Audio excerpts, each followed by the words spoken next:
think we are now live. This is my first time using StreamYard on my own, so I am just hoping that everything's working okay. I'm just kind of glancing at YouTube as I go just to make sure that everything's happening. So I will continue on, hopefully. We are here today for my end of the month wrap up of film and TV that I've been watching.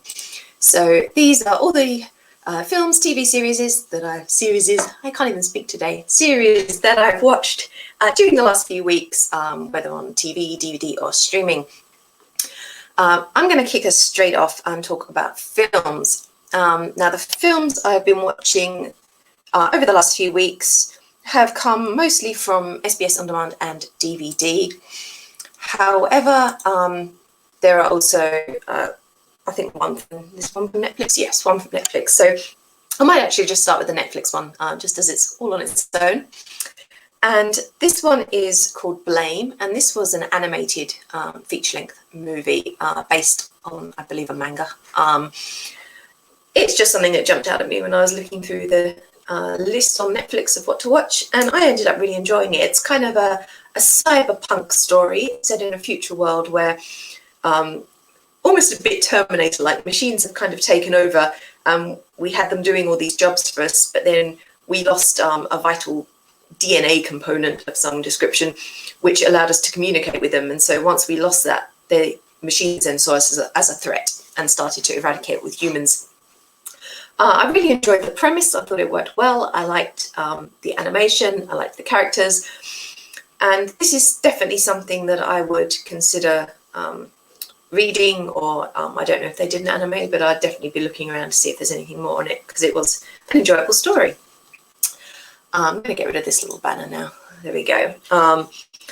So moving on to films that I saw on SBS On Demand, which is SBS is a TV channel here in Australia. It shows a lot of foreign language films, in particular indie films, and has a streaming on demand channel as well. So first off, I watched The Dancer. This is a French movie from, I think, about 3-4 years ago, and it's a historical biography essentially about the woman who created the Serpentine dance in the 10th century. And on the whole, it was a good film. It was enjoyable enough. The cinematography at times was really beautiful, particularly when she was doing her dancing.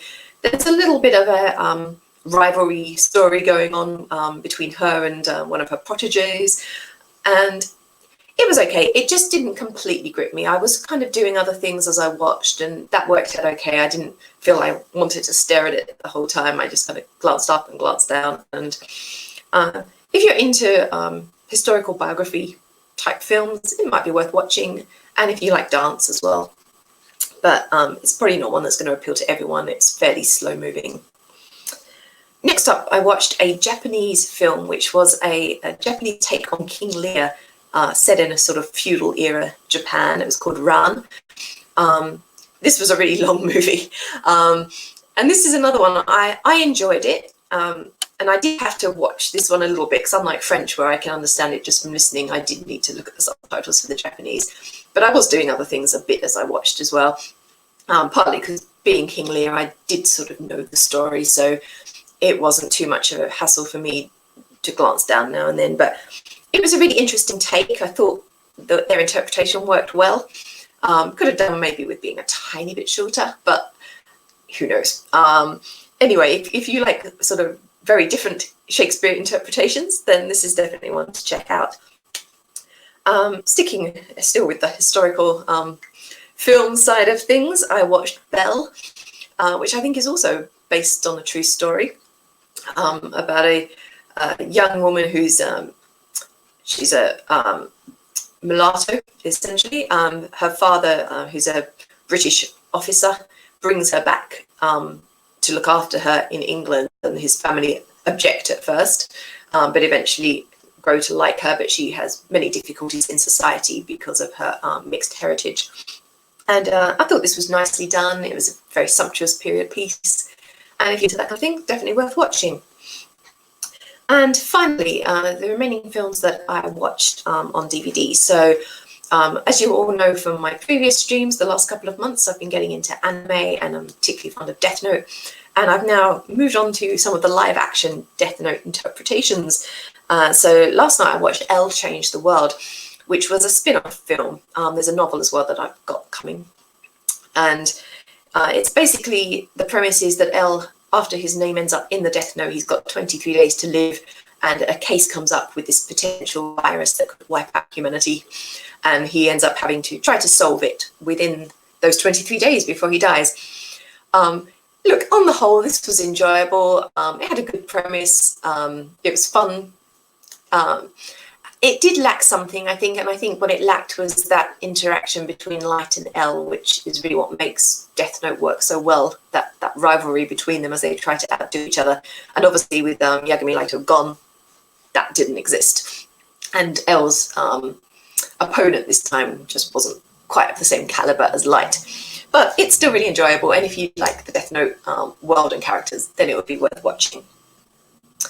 Moving on from there, I watched the fourth live-action Death Note film, which was Death Note Light Up the New World.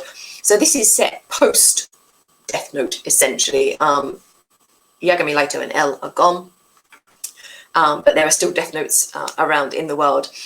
And Elle's successor, who's known as Ryuzaki, has to come in and try to fix things.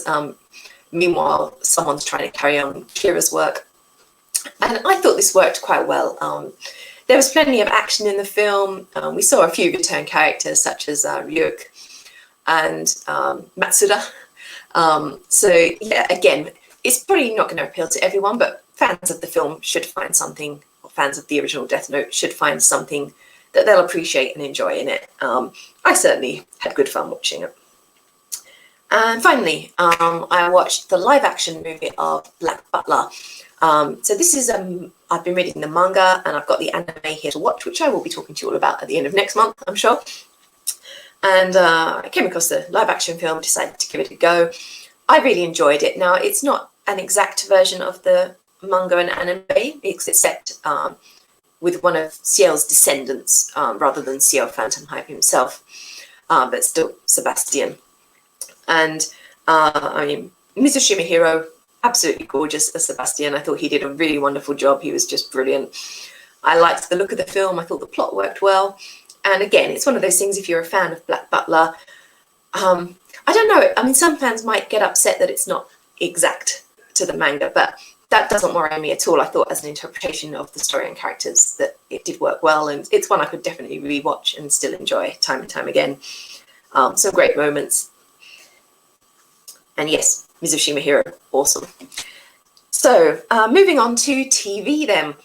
Now TV-wise, I watched one thing on Crunchyroll, which was sticking to Death Note, the TV series live-action adaptation of Death Note from 2015. So this was an 11-episode series. And I say based loosely on Death Note. I mean, it did essentially follow the story of the manga, but it made a fair few changes along the way, both to characterization and to plot. I mean, eventually things kind of roughly got back on track each time. But the first few episodes, I was kind of thinking, hang on a second, this isn't right. You know, Light doesn't do this, or so-and-so doesn't say that. So it took me a little while just to take a step back and accept that it's not an exact copy of the anime and manga. And once I did find it enjoyable. And in some ways, it made it more interesting, because if it had been an exact copy, I would have known exactly what was going to happen in every episode. Whereas the fact they did change things did sort of keep you guessing a little bit. So again, for fans of Death Note, definitely worth checking out. I also did a rewatch because I got, having watched Death Note on Netflix the other month, I bought the anime on DVD. So I did do a complete rewatch and enjoyed them all again. And now moving on to Netflix. So I've watched 5 TV series on Netflix. First of all, I watched the live-action TV series of Erased. So this is another manga anime. I do have that anime on my list on Netflix to watch, but I thought I'd have a bit of a break before I start that, having done the live-action. The live-action series I found really enjoyable. It was my first interaction with the story and characters, obviously. My husband watched it with me. He quite enjoyed it too. And it's basically the premise is that a young man has the ability to move back in time, and this usually happens when something bad's about to take place, and he finds himself stepping back, usually just a few minutes, and he has to work out what the bad thing is and stop it. However, he ends up going way back in time to when he was about 10 or 11 in order to stop a series of murders, a serial killer who's been targeting children, particularly young girls. It was an enjoyable story. I really loved the character. He was quite sweet. And yeah, I'm definitely going to continue to watch the anime afterwards. Next up, I watched Dark Crystal: Age of Resistance. I was a huge Dark Crystal fan. That was one of the staples of my youth, pretty much Dark Crystal and Labyrinth. So I was really excited to see what they were going to do. When I'd first seen it advertised, I hadn't realised it was going to be a prequel. So it was quite interesting. But in some ways, that did ruin the suspense, because you kind of know that certain things aren't going to happen and certain characters are going to survive and things, because you know the original story, and you know they still have to be around for that, which did lose some of the suspense, I suppose, here and there. But on the whole, I thought it looked great. It was a bit of nostalgia for those of us who enjoyed the original. And I did enjoy it. It's not, I don't think I'd rush back and watch it again and again, but I'm glad I watched it, and it certainly did bring back a lot of childhood memories. Next up, I watched an anime called Seven Seeds. So this is kind of a post-apocalyptic story. The world's ended and certain people were put in a kind of cryo sleep to be brought back to life to repopulate the earth once it was safe to do so. And there's teams, spring team, summer team, autumn team, and the like. And there's a little bit of rivalry within teams and between teams, some problems in the world that in their absence, there's all these vicious creatures and dangerous plants and things that have sprung up. On the whole, I found this fairly enjoyable. I wasn't absolutely enamored with it at first. It took me quite a few episodes to really get into it. And I think it just took that long to get a full grip on what was happening and who everyone was. There's quite a few characters, some of whom have hero hair. It's been a bit of a joke. I started with my husband, particularly the guys, and you know they always have this perfect hero hair. You can tell who's the good guy by his hair.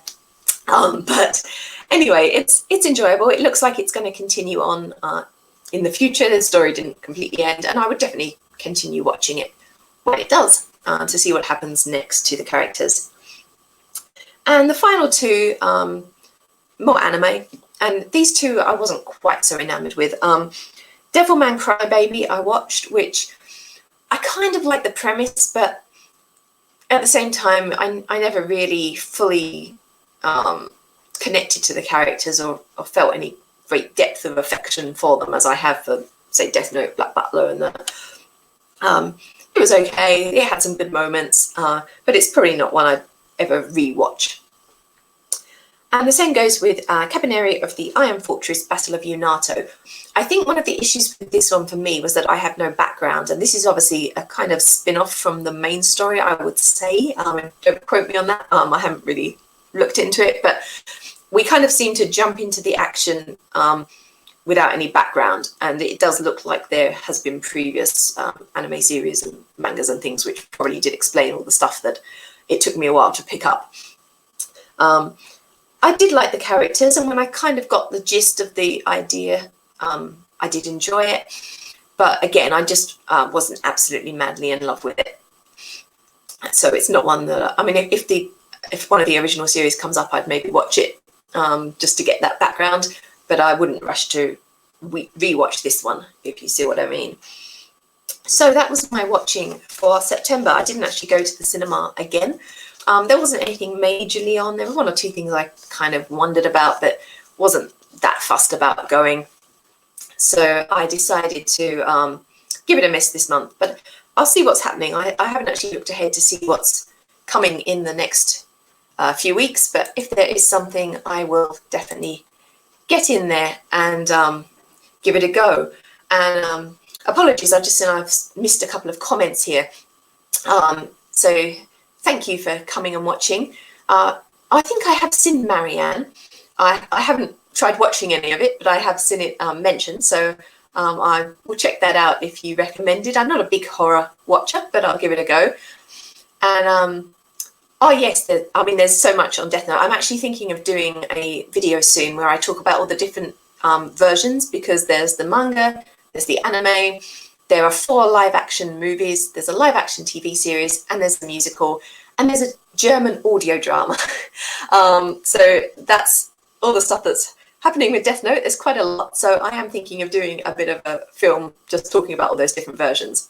But definitely, if you like the anime, I'd check out some of these others as well. So thank you for joining me. I'm going to come back in maybe 15 minutes, 30 minutes at most, and do my reading wrap up for the month. So I do hope you will join me then. Otherwise, I'm of course back with all my usual streams and scheduled videos as we move through October. Next Sunday, on the 6th of October, I have my Genre Talk live stream with my good friend Elena Popescu. That will be here on my channel. And we're going to be talking about translations for our October discussion. So translations, particularly of literary works, but we'll probably dabble a bit in film and TV and things as well, because we usually do digress somewhat as we talk. So I will end there, but I will see you all again, hopefully in a few minutes, or if not, very soon for another vlog. Bye for now, everyone.